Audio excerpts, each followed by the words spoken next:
The Michael Hatfield Remax team presents Real Estate and More. Bay Area real estate is different than in all of America. And why? What's up with home buyers? What's on sellers' minds?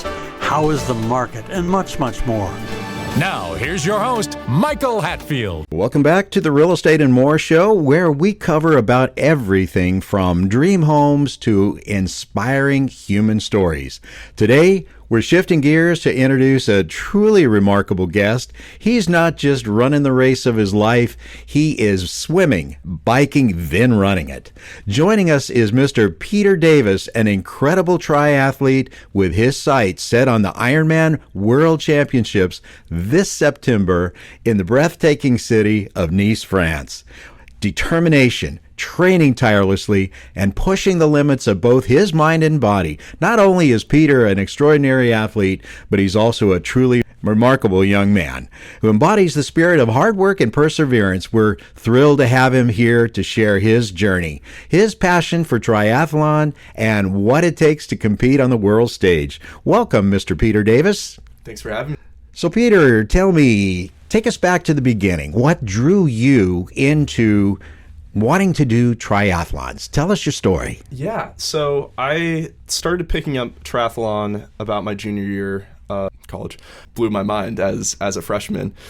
I would definitely very impress myself, my freshman self, knowing that my junior year that I pursued such an effort.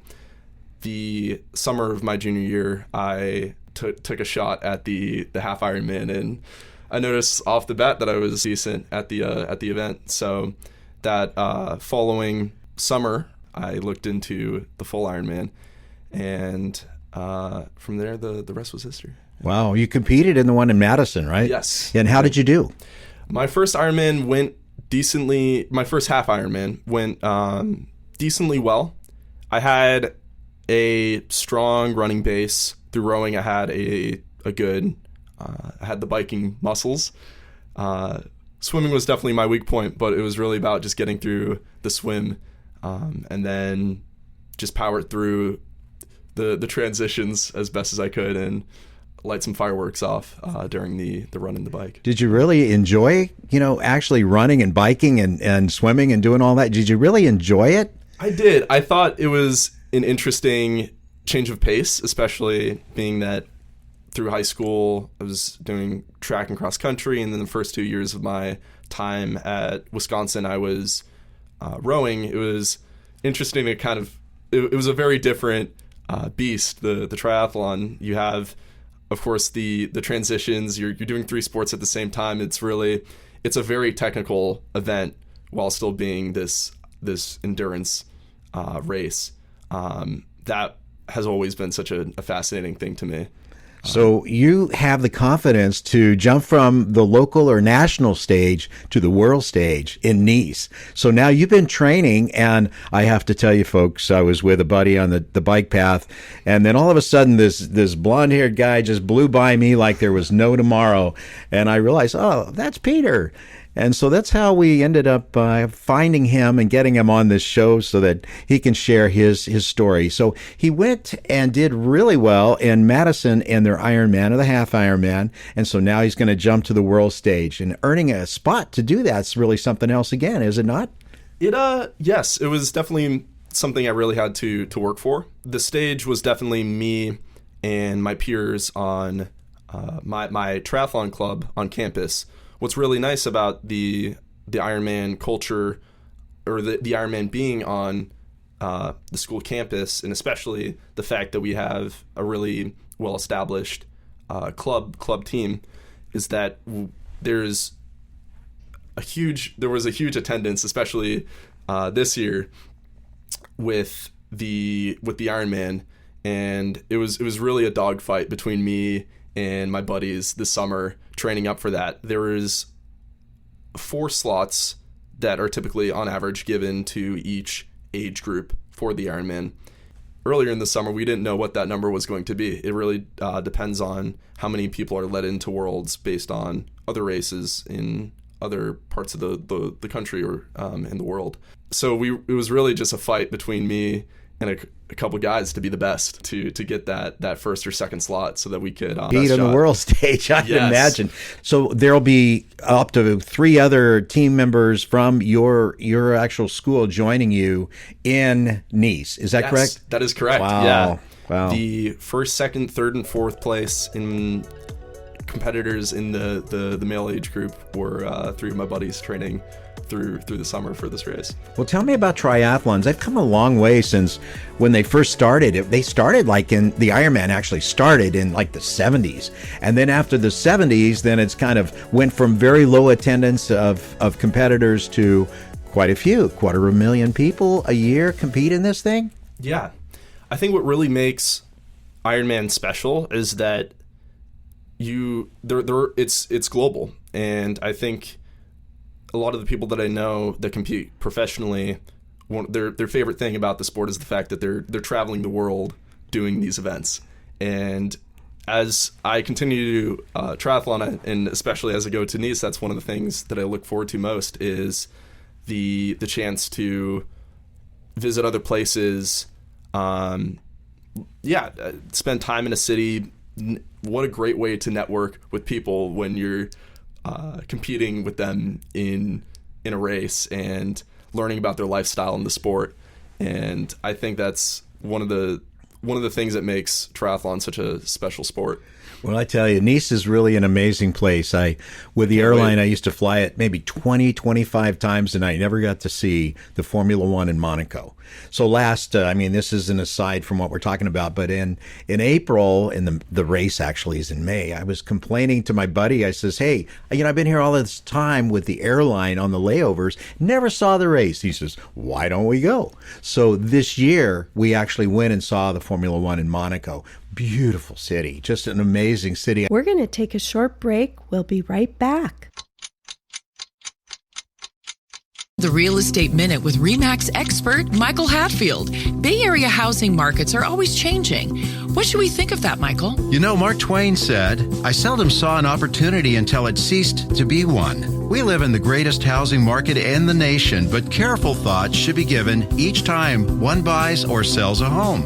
A good agent can help you grasp a great opportunity. Tell us about discount agents, Michael. Discount agents can list your home, but without telling my secrets, they're unlikely to do all we do for clients. It's an unnecessary risk to save a few thousand by hiring a junior agent and lose tens of thousands through a poorly done transaction. You don't know what you don't know. It's wise to hire someone who does. If you or someone you know is interested in buying or selling a home, call the Michael Hatfield RE/MAX team at 925-322-7775 or go to michaelhatfieldhomes.com. Get those what ifs answered. TRE 01493761. Now, back to our show. Exactly is the Ironman, Peter? It is a 2.4 mile swim. It's a 112, and I'm going to get this decimal number wrong, but 0.4, I believe. 112 mile bike ride and a marathon, a 26.2 mile run. Wow. Yeah. Wow. It's like you're not just swimming and biking, but you're running too. So you're doing all 3 of these, I think you call them disciplines throughout the event. Is this the ultimate challenge for triathletes? I think I've learned in my time there's always a bigger fish. The Ironman, I think, is definitely the most popular of the triathlon breed. There is a special Ironman for those that just want to endure. Endure some incredible weather conditions, and extreme Ironman is a breed for those that want to test their sanity a little bit. But I think I think Ironman is where I'm going, is where I'm most happy and probably going to stick to for a while. Wow. Yeah. Folks, you're listening to the Real Estate and More Show, World Stage Triathlon episode with Mr. Peter Davis. Now let's get back to our guest. Hey, Peter, give us a rundown, play-by-play, of what goes on a race day. Yeah, so in the Ironman, most important thing is nutrition, and that's something that I really play out bit by bit throughout the day. I wake up, we'll eat a proper bacon and egg, proper American breakfast, and then it's really about getting into a zone, especially the race day morning. And I'll get into more of this later, but the big thing for me is seeing all my friends and lifting the spirits a little bit before the race happens. And then, do we want to walk through the race? For it. Okay. Yeah, take us through. So jumping into the water, it's like a salmon spawn, right? You have all these people starting at the same time in this huge wave, and you're making your way around a pretty tight course. I think that is when everything from the triathlons that I've done, that's when everything really hits, right? You're like, oh wow, I have so much ahead of me. It puts you into a little bit of a panic. A little bit. It always does. And I've learned over time that off the start of that swim, I'm always just settling in.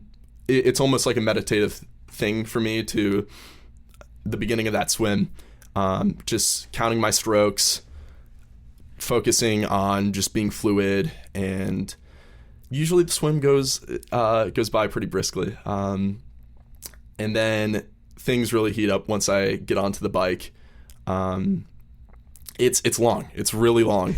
And I think the most important thing for me has been to just taking everything in, making sure that I am taking everything in, making sure that... So you get into the water, then now you're on the bike. It's a 40K bike ride. My gosh. Yes. Yeah. And I've thankfully, what's really nice about Madison is that I've been able to... Great back roads. I've spent a lot of time, especially with friends, biking that course over and over through the summer, and it really is a nice. It is a nice ride, and I do, of course. We're pounding the legs through it all, but it really is. It's enjoyable. It is an enjoyable experience. So how long is this race, generally speaking? It's about anywhere for the best of the best will knock it out in 9 hours. Wow. I think the average is somewhere between 10 to 12. Mm-hmm. For a lot of people, you're starting with the sun coming up, and you're finishing with the sun coming down. Wow. So are you going to go over early and start working on being familiar with the course for the bike and the swim and the run and so forth, so you've got it really clear in your head, or are you going to go over the day before like a lot of people would do? So I came to realize how much the home court advantage of an Ironman matters. In Madison, of course, I got to spend a lot of time being my school campus. It was nice to be able to navigate or to spend a lot of time going through the bike course, especially just knowing when all the hills would come up in. That was really helpful, especially for the bike. I hope to do me and my buddies. What's nice is one of my 3 buddies that I'll be attending the race in Nice with lives in France, so we'll be able to spend a week there, learning the ropes of the bike course, where the hills are, the points to descend, just understanding the tight turns, and I think that is one of the critical things about a race is being able to understand the bike course, especially. Well, you can't do this alone. I mean, you have to have a support staff. Is that made up of people from your university that go along and support what you do? I mean, you got to have somebody ready your bike. You got to have somebody that helps you wherever you may have a stumble or otherwise. I mean, how do you set up that team to, take care of this incredible challenge? Yeah, I think there's They say that there's 4 legs to the Ironman. there's the swim, the bike, and the run. I think another leg is the spirit. I think a lot of the support system that is having a support system is one of the key parts of performing in an Ironman. And in my case, I have a lot of teammates on my team that'll come out and they'll volunteer and they'll be there to make sure whenever you come by their aid station that you're doing all right. You've got all the nutrition that you need, and will at times have helped with mechanical issues on the bike. And I think, yeah, that is a really a big aspect of the race, is just having knowing that at some point in that race you're going to have those people there to cheer you on and make sure you're doing all right. Great team members, huh? Yeah. Well, you mentioned the Ironman is much a mental battle as it is a physical battle. What are some of the toughest moments you faced in your training or competition, and how did you push through those? Yeah, the thing about Ironman is that it's a lot of volume. You're spending a lot of time out there. I think often you'll become bored or just drained from all that time you spend out there. There are times where I've had to cut a workout early and really think things through before going back out there. When you're pushing your body for 10 hours straight, nutrition must be critical. What fueling do you do before and during that race? Yeah, so one of the things that is interesting about an Ironman is you kind of take the typical food pyramid and you flip it on its head. Salt, carbs, sugar are your best friends. You want to. That's been one of my favorite parts about the training period, is getting to eat a lot of pasta and salty and sugary foods. But during a race, yeah, you want protein intake very low. It's all about burning the things, or eating the things that you're going to burn, and that a lot of the time is glycogen. It's electrolytes. What that looks like to me during a race is usually a lot of sugary water, gels, salt tablets. I've had some friends that have actually, carbs in the form of tortillas has been something that I've heard people do. You'll blend up a tortilla, make it into a mush, and yeah. Wow. It's a difficult thing that I'm still trying to master. You need enough of it in your system that you're not going to bonk, as they like to say in the Ironman world. You want to consume enough that your body's not going to shut down on itself in the middle of this long endurance race, but at the same time, you don't want to consume so much that it comes out one way or the other during the race. We're going to take a short break. We'll be right back. RE/MAX. The Real Estate Minute with RE/MAX expert Michael Hatfield. Bay Area housing markets are always changing. What should we think of that, Michael? You know, Mark Twain said, "I seldom saw an opportunity until it ceased to be one." We live in the greatest housing market in the nation, but careful thought should be given each time one buys or sells a home. A good agent can help you grasp a great opportunity. Tell us about discount agents, Michael. Discount agents can list your home, but without telling my secrets, they're unlikely to do all we do for clients. It's an unnecessary risk to save a few thousand by hiring a junior agent and lose tens of thousands through a poorly done transaction. You don't know what you don't know. It's wise to hire someone who does. If you or someone you know is interested in buying or selling a home, call the Michael Hatfield RE/MAX team at 925-322-7775 or go to michaelhatfieldhomes.com. When your real estate needs are beyond the standard and you demand more than the status quo, look no further than the Michael Hatfield RE/MAX Accord team, with offices in Danville and 9 more Bay Area locations. Here's Michael Hatfield to tell us more. Do you have a housing problem, such as you live in a 3-bedroom home with 3 children and need 1 more bedroom? You want better schools, or your kid's grown up, moved out, and your home is just too large? Our team is a 5-star agent who serves our clients' housing needs as our #1 priority. Call us for a free buyer consultation to start working on your housing problem now. Let us help you to solve your housing issue, whatever your need may be. Call 925-322-7775 to partner buyer or seller needs with the Michael Hatfield RE/MAX Accord team. That's 925-322-7775. 925-322-7775. Come discover a new level of excellence in real estate with the Michael Hatfield RE/MAX Accord team. 61. Now, back to our show. Oh, yeah. Yeah, I can imagine. Training for an Ironman takes a lot of grit, dedication, and strategy. You have to have some kind of a strategy once you get through the initial start where everyone's jumping in the water and all of this excitement's going on. You got all this adrenaline going. It's like at the beginning of a race car race. Only more, I would think. And then once you get through that, you have some kind of strategy. You kind of know in your mind who you're going to be really paired up with time-wise on the swim. And you got a strategy going. How do you deal with that strategy and prepare for it? Yeah, so I was always back and forth about the idea of playing this cat and mouse game going into the Ironman.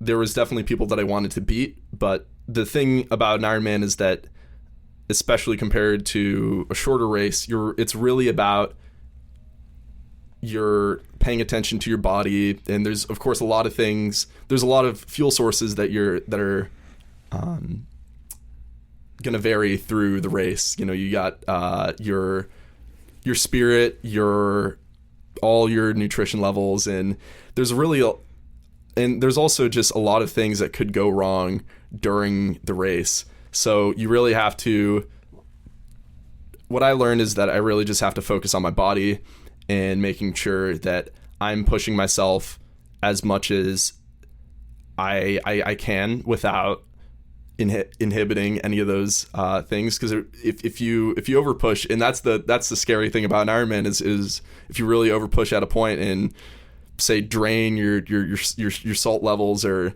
a muscle starts cramping up, it's game over. Right. I was able to play that cat and mouse game closer to the end of the race once I knew that I just needed to get through another 45 minutes of this. I was able to start focusing on working my way up. And yeah, this level of training is next level commitment. It's such a massive challenge for a young man of your vintage, shall we say. It's such a challenge. What keeps you motivated? What gets you up to do something like this? I've always been, athletics has been such a pillar in my life. Through high school, through college. It works in synergy with my academic career. When I wake up and get a run in, or swim in the morning, and then show up for a podcast, or anything that I do, I'm always much more prepared for the day when I am able to get a good workout in, but also being able to push myself. Also, it puts me in a better mental state, and I've realized through time that it's something that I need. I always need an outlet for that in some form or the other. I love, on top of the community that I've encountered through my school, through the places that I've traveled, through the sport. It's something that that's what motivates me to stay in the sport, is just the benefits mentally and physically that come from it. Do you see yourself staying in the triathlon world after college? I do, and I think the best is yet to come for me in this sport. And I think that's a lot of that comes with the travel, the opportunity to travel with the sport. And I think as my network grows through my races, the friends that I'm making through the sport, I think, is something that will keep me in it for a while. Yeah. So what moments make all your hard work worthwhile? I know you like to travel, you like to be with the guys and hang out, and ladies, I'm sure. You like to do all that, but what really makes it worthwhile going through all of this torture? There is definitely the accolades is nice, especially from teammates, and being able to tell people that you've done an Ironman. I can't lie, this is a pretty cool thing to say that you did. But I think the biggest thing for me is looking back on how big and scary it looked like a year or two ago, and being able to say that I've done that, and thinking about how proud I would be of myself. That's really cool. So as we are at the time and so forth, what are your final thoughts that you can give our audience that they can take home, remembering you going after your dream, competing in the Ironman in Nice, France, in the World Championships come September? What thoughts? What final piece of advice that can you give to our audience today? Yeah, I think there is a lot to gain from sport that I think isn't initially obvious. Of course, you become stronger as an athlete, but I think there's so much opportunity for community, for lifestyle, that especially with a sport like triathlon, as well as the other disciplines. And I think